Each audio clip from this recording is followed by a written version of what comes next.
프란치스코는 영적 생활에 대하여 이런 다양한 경험을 했기 때문에 제자들의 훌륭한 스승이요 지도자가 될 수 있었다. 그분은 유혹을 두려워해서는 안 된다고 제자들에게 가르쳤다. 많은 유혹과 시련을 겪지 않은 사람은 누구나 자기를 하느님의 진실한 종이라고 생각하지 마시오. 극복할 수 있는 유혹은 하느님께서 영혼에게 주시는 약혼 반지와도 같습니다고 그분은 말씀하셨다. 때로는 악마를 하느님의 징계관으로 부르기를 좋아했다. 그분이 선언하시기를 퀸타발레의 벨라도 형제는 가장 교활한 악령의 방문을 받았는데 그놈은 마치 하늘에서 별이 떨어지듯 그를 쓰러뜨리려 애쓰고 있다. 지금은 그가 억눌리고 굴복당한 듯 보이나 죽음이 임박해지면 폭풍이 잠잠해지듯 평화가 임할 것이다 하고 했다. 이 같은 모든 시험과 유혹에 대해서 프란치스코는 아래의 3가지 대책을 강구하라고 누누이 충고했다.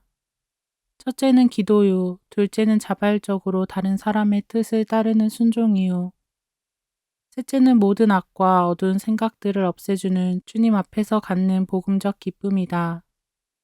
이 3가지 권고에 대하여 프란치스코는 형제들에게 최상의 표양을 보였다. 그분은 형제의 지도자직을 사임한 후에도 언제나 당신의 원장으로 순종할 다른 형제 한 분을 곁에 모시고 살았다. 그가 어떤 사람이든 프란치스코에겐 아무 상관이 없었다. 그분은 자발적으로 벨라도 형제 혹은 피에트로 데이 카타니 형제에게서처럼 형제의 가장 젊은 수련자에게도 순종했다. 완전한 순종을 가르쳐 주십시오 하고 형제들이 청했을 때 프란치스코는 이렇게 대답했다. 시체를 들고 당신이 좋아하는 어느 곳에 갖다 놓아 보시오. 그럴 때 그 시체는 옮겨진 데 반대하지 않고 어디에 놓여지는가에 대해서도 불평하지 않고 밖으로 내던졌을 때도 항의하지 않음을 볼 수 있지 않소. 왕자에 앉히더라도 위를 쳐다보지 않고 아래만 봅니다.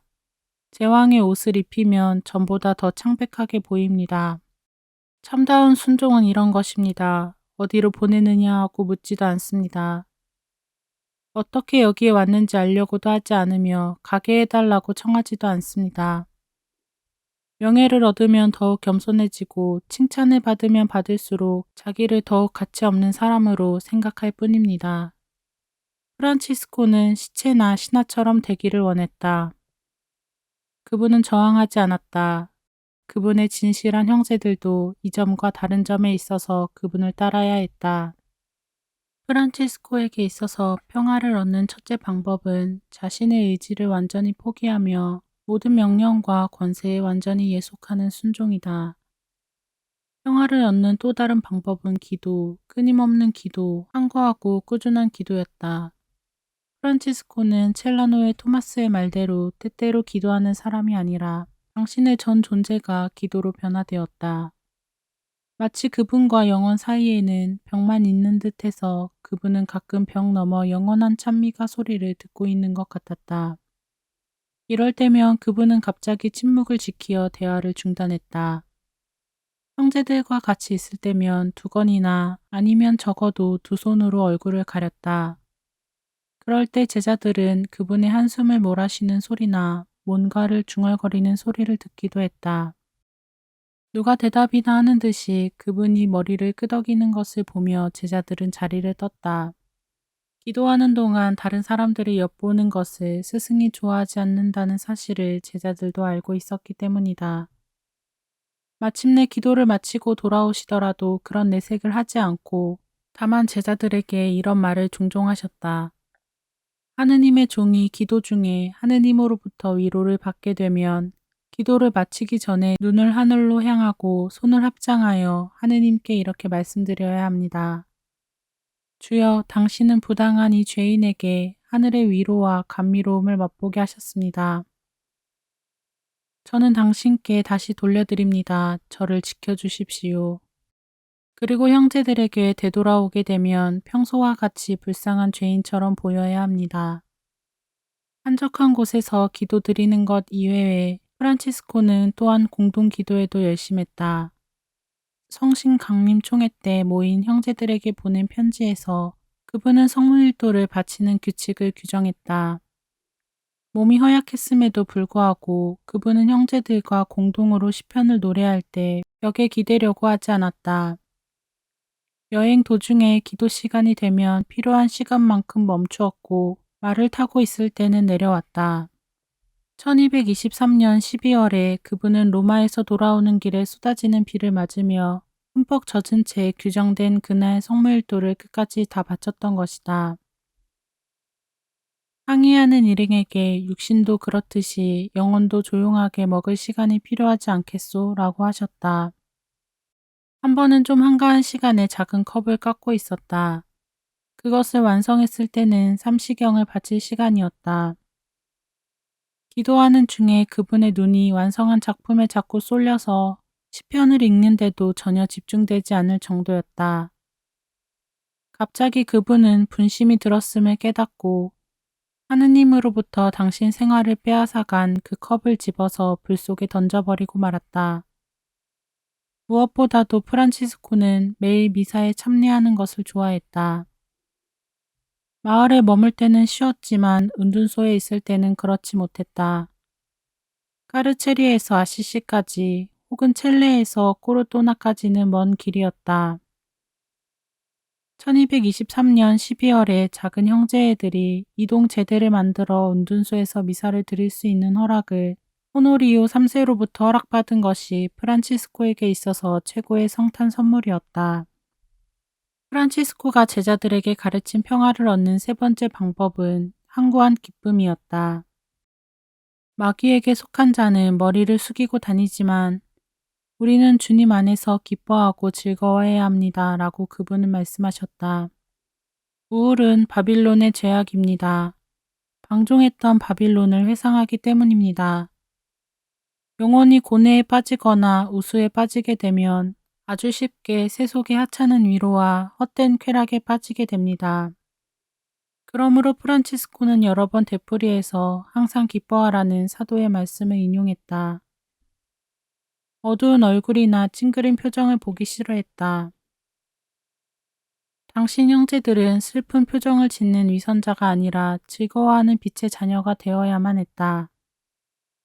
어떻게 이것이 가능하겠느냐는 질문에 대해 그분은 영적 기쁨은 마음의 깨끗함과 항구한 기도에서 나온다. 죄와 무감각은 마음의 빛을 꺼버리거나 어둡게 할 뿐이다. 영혼이 차갑거나 점차적으로 은총에 불충실할 때 육신은 제 욕심만 채우려 한다고 말했다.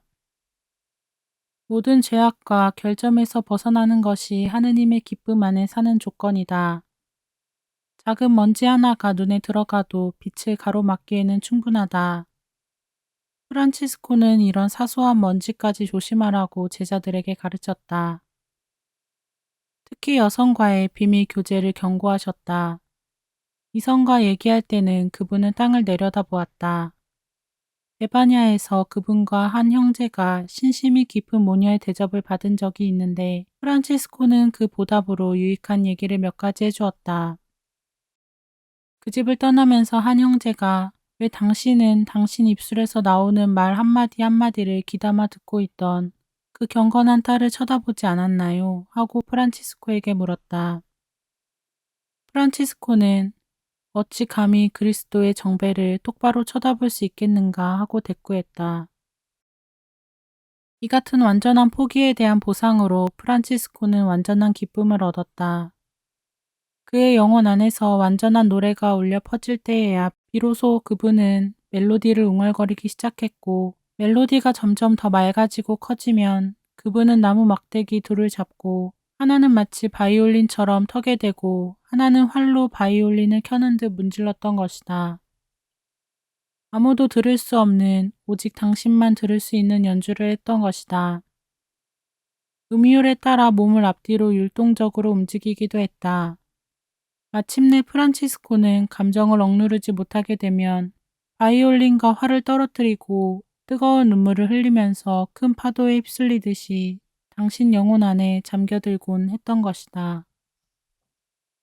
1224년 총집회는 6월에 열렸고 프란치스코가 참석한 마지막 총회였는데 이때 결정한 일들은 새로운 규칙 제정을 교무를 맡은 책임자들에게 맡기기로 한 일과 영국 전도가 결정된 것이다.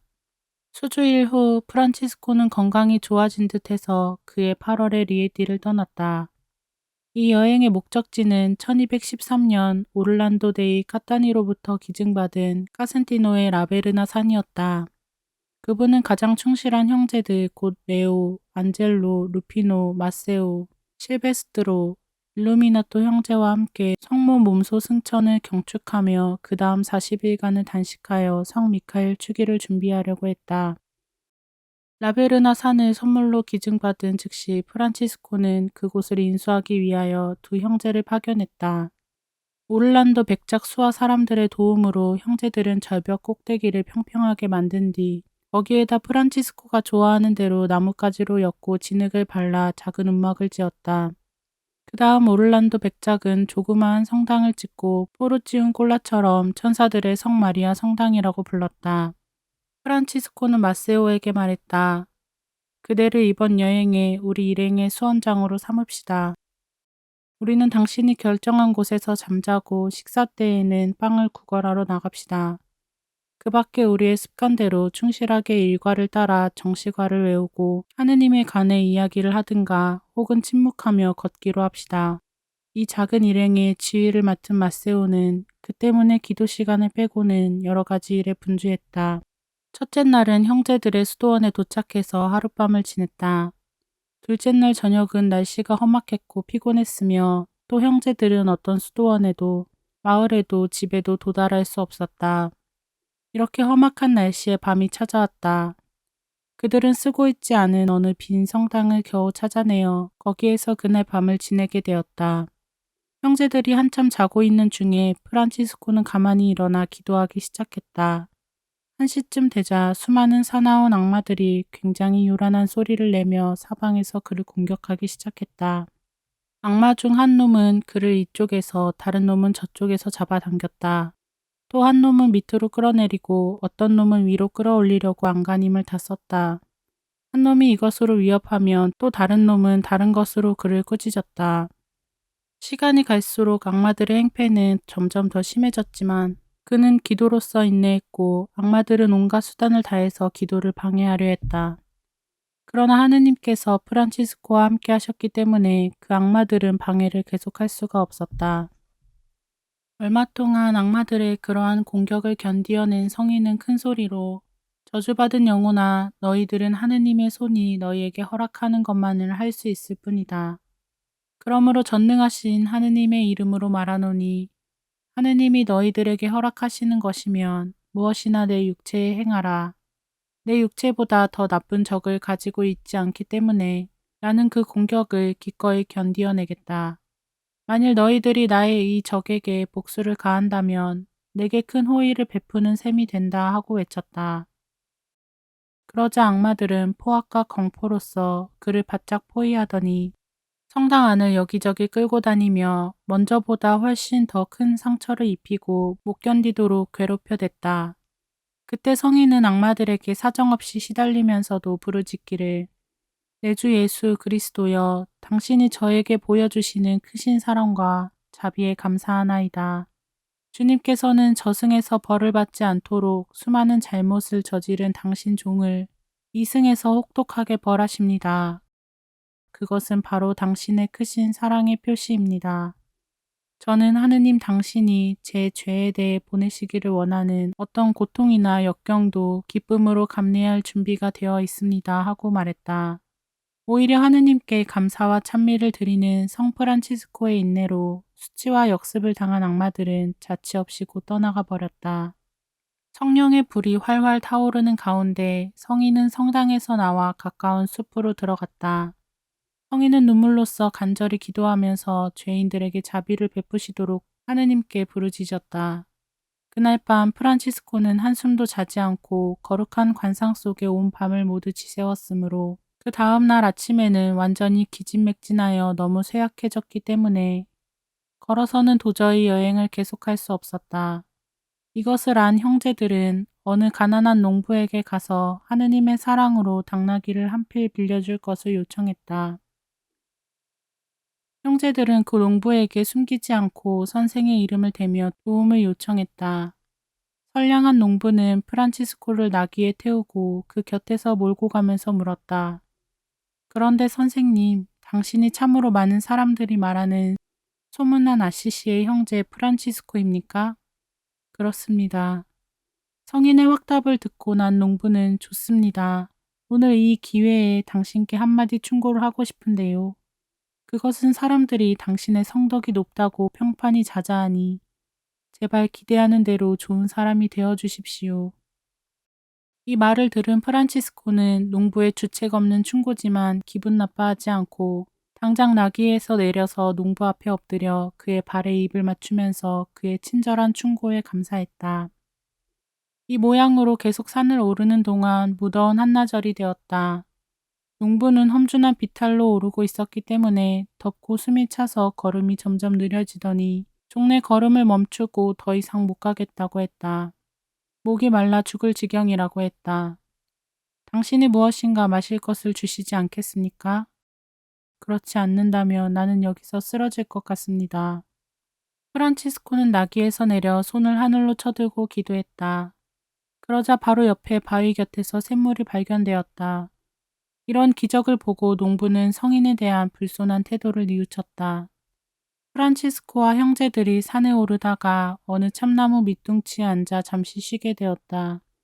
그때 수많은 종류의 새들이 날아와 즐겁게 지저귀고 날개를 치며 형제들에게 인사했다.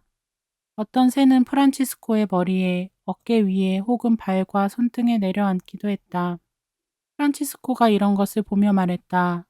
사랑하는 형제들이여, 우리가 이 산에 거처를 마련한 것이 우리 주 예수 그리스도를 기쁘게 하는 것이라고 나는 믿습니다. 우리 자매인 새들이 우리가 온 것을 이토록 기뻐하는 것을 보십시오. 오를란도 맥작은 프란치스코와 그의 형제들이 라베르나 산에 거하기 위하여 왔다는 소식을 듣고 매우 기뻐했다. 다음날 백작은 많은 사람들을 거느리고 성을 떠났다.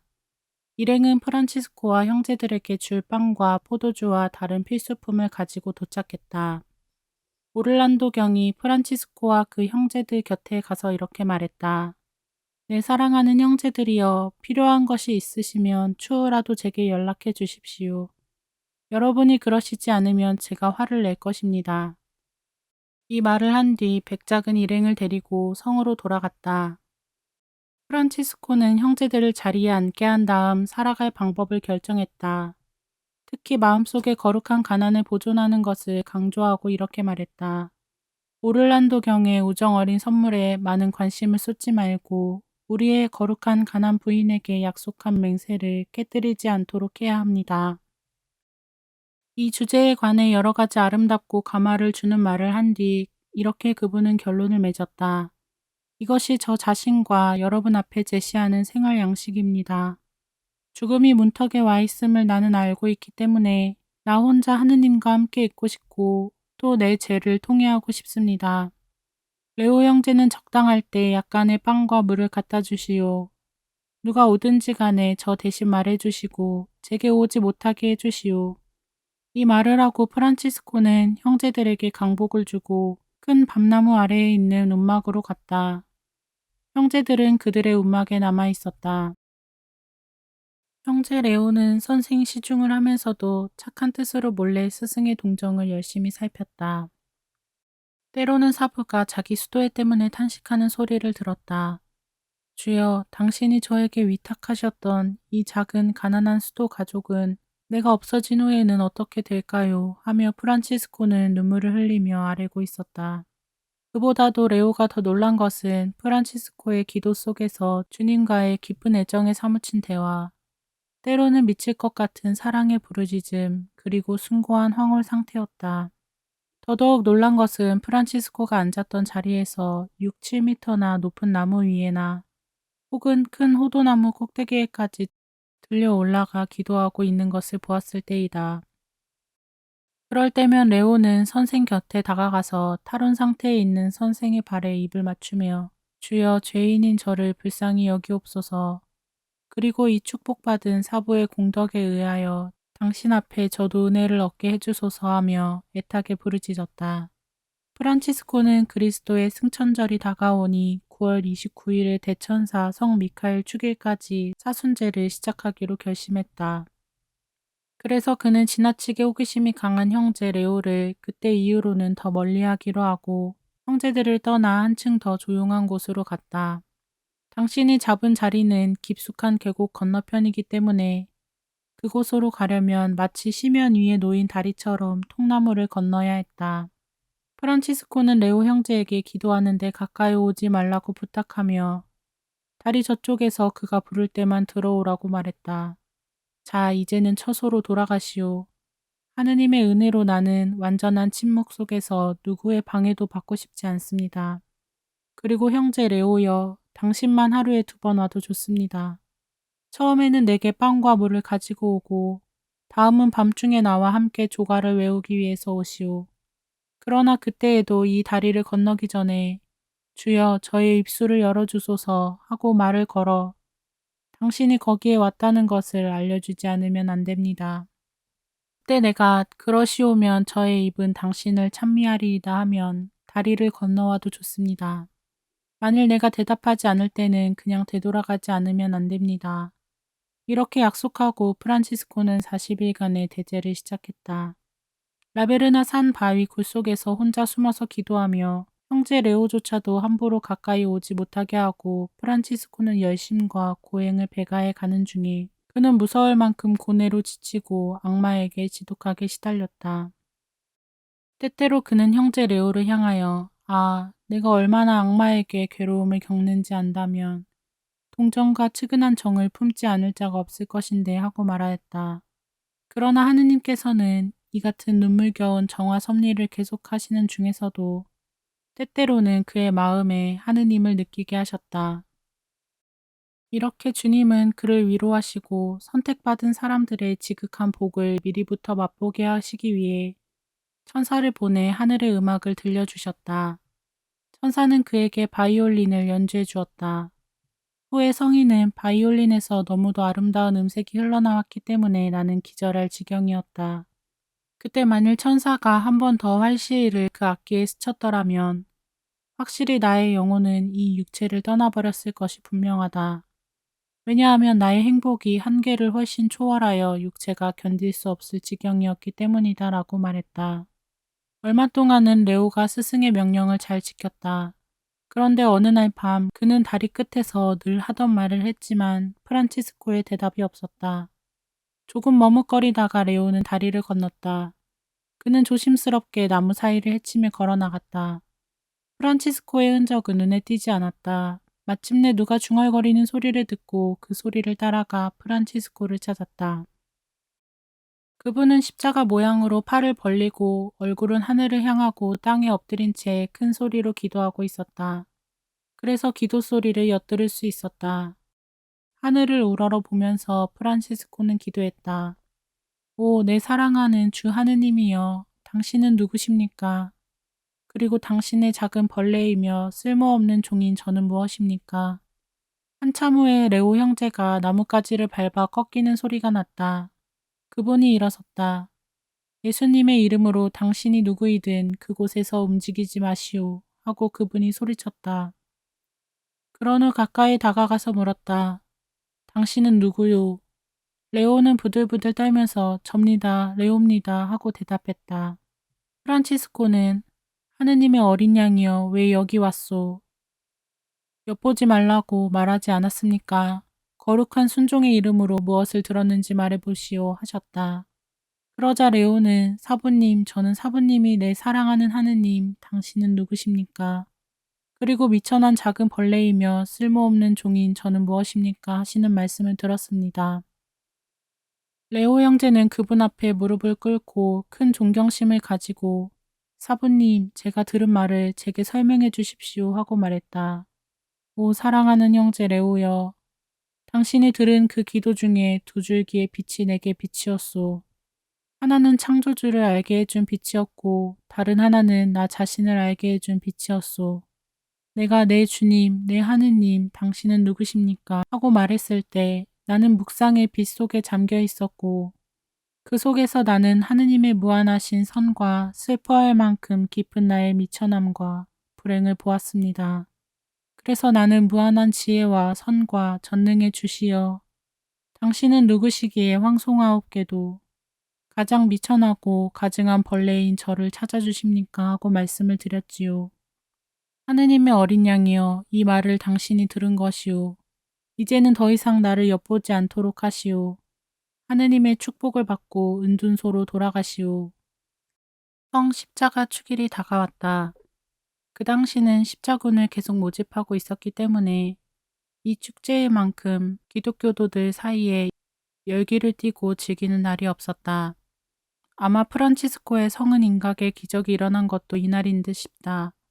이 기간 그는 순교자적 각오를 세우고 단식과 기도를 배나 더해가며 멸망해가는 사람들의 영혼을 위해 통렬한 고뇌와 십자가에 못 박히신 구주의 고난에 참여하고자 노력하였다. 우리 주에 달리신 십자가는 언제나 프란치스코의 마음에 눈물과 감격을 주었다. 1205년 산 다미아노의 쓸쓸한 성당에서 세속을 떠나 그리스도를 따르게끔 그를 회두시킨 것도 십자가의 소리였다. 그 시각부터 그분의 마음은 그리스도 순환에 대한 생각에 녹아버렸고 일생 동안 주 예수님의 상처를 그분 마음속에 지니고 있었다. 십자가의 공경은 프란치스코가 형제들에게 써준 기도문의 주제였다. 오 주여, 우리는 당신께 기도하며 당신을 찬미하나이다. 당신은 당신의 십자가로서 온 세상을 구원하셨기 때문이로소이다. 그분은 형제들에게 십자가 모양으로 된 집이나 나뭇가지 위를 함부로 밟지 말라고 하셨다. 이 기간 동안 그는 매일 태양이 떠오르기 전에 큰 바위 위에 무릎을 꿇고 두 손을 들고 눈물을 흘리면서 기도하였다. 내 주 예수 그리스도여, 제가 죽기 전에 두 가지 은총을 허락해 주소서. 첫째로 제가 바라는 것은 할 수만 있다면 오 사랑하는 예수 당신께서 괴로운 순환에서 견디어내신 그 고통을 내 영혼과 육신이 감촉할 수 있도록 해주시옵고 또 하나는 천주 성자이신 당신의 그 타오르는 사랑, 우리 죄인을 위해 자발적으로 감내하신 그 사랑의 극치를 할 수만 있으시다면 제 마음속에도 부어주소서. 오랜 시간 그와 같은 기도에 잠겨있는 프란치스코는 하느님께서 그 은혜를 허락하실 것이라는 확신을 얻게 되었다. 이 약속을 받자 그분은 강렬한 신심으로 그리스도의 순환과 무한하신 자비를 묵상했다. 이 같은 그의 사랑과 순환에 대한 갈망은 그를 완전히 예수님 안에 용해되어 가게 했다. 이렇게 묵상이 불꽃처럼 불타오르던 어느 날 아침 하늘로부터 찬란하게 불타는 6날개를 가진 세라핌 천사가 내려오는 것이 아닌가. 세라핌 천사는 급히 날아와 프란치스코 곁으로 천천히 다가왔다. 그래서 그분은 그 천사가 십자가에 못 박히신 그리스도와 같은 모상을 가졌고 날개 중 2개는 머리 위에 뻗쳤고 둘은 날 수 있도록 펼쳐져 있고 다른 둘은 온몸을 감싸고 있음을 똑똑히 볼 수 있었다. 프란치스코는 이 광경을 보고 두려움과 함께 기쁨과 슬픔과 놀라움으로 가득 찼다.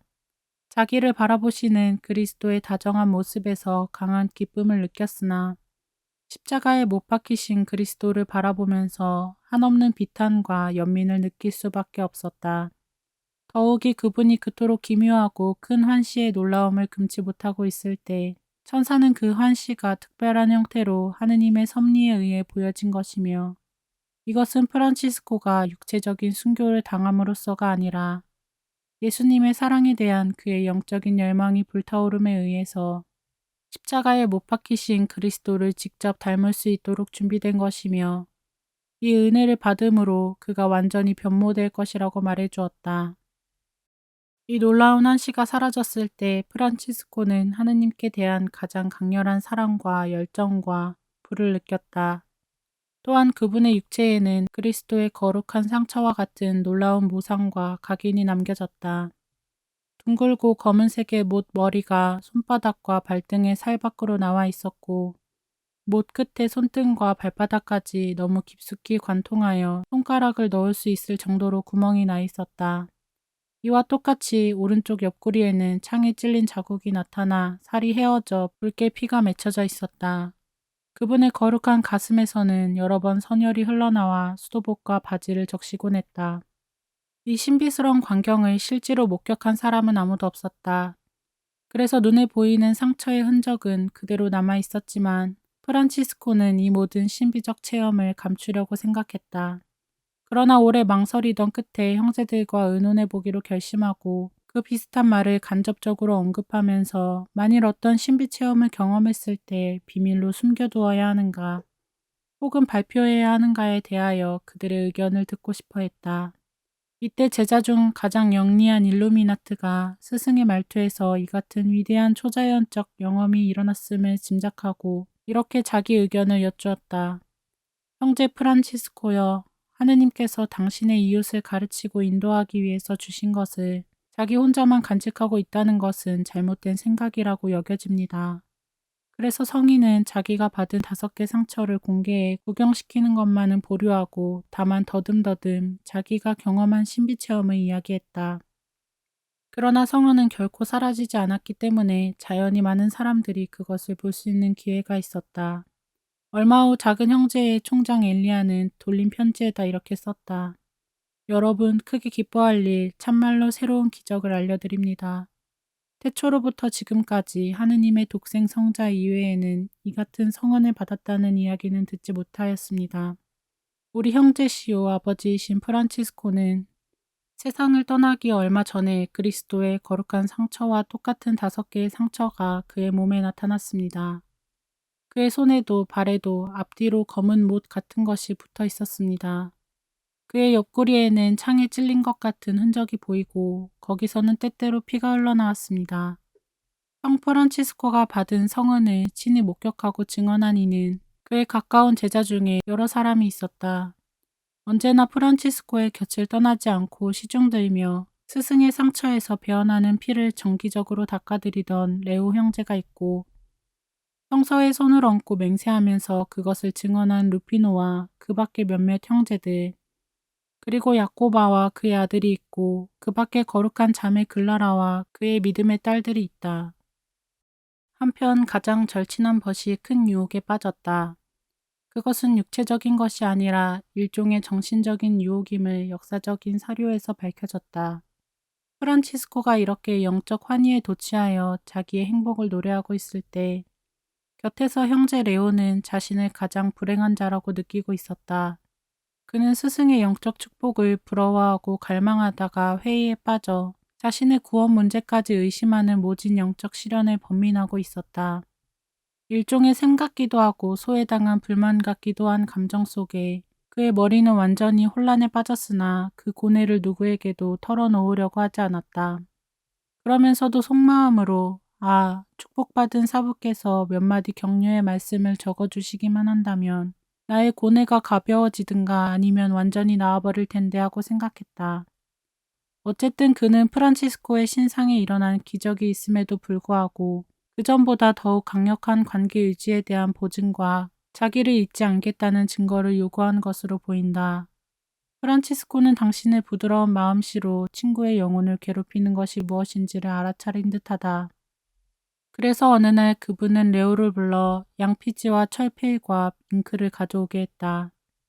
레오가 옆에 기다리며 서 있는 동안 프란치스코는 먼저 앞에서 언급한 찬미가를 적고 나서 종이를 뒤집어 그 뒤쪽에 구약 성서에 나오는 성주의 축복을 큰 글씨로 썼다.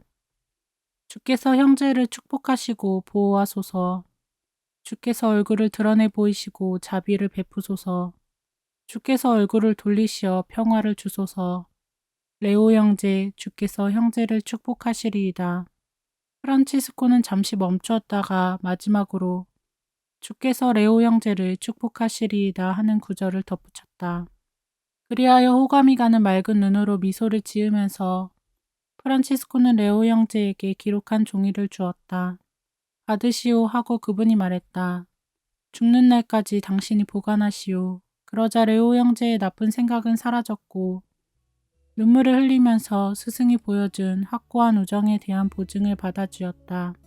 노인이 되었을 때까지 라베르나의 이 양피지를 가슴에 품고 다녔으며 그가 세상을 떠난 뒤에는 아시시의 프란치스코 성당에 유물로 보관되어 현재까지 성물 보관소에 보존되어 있다.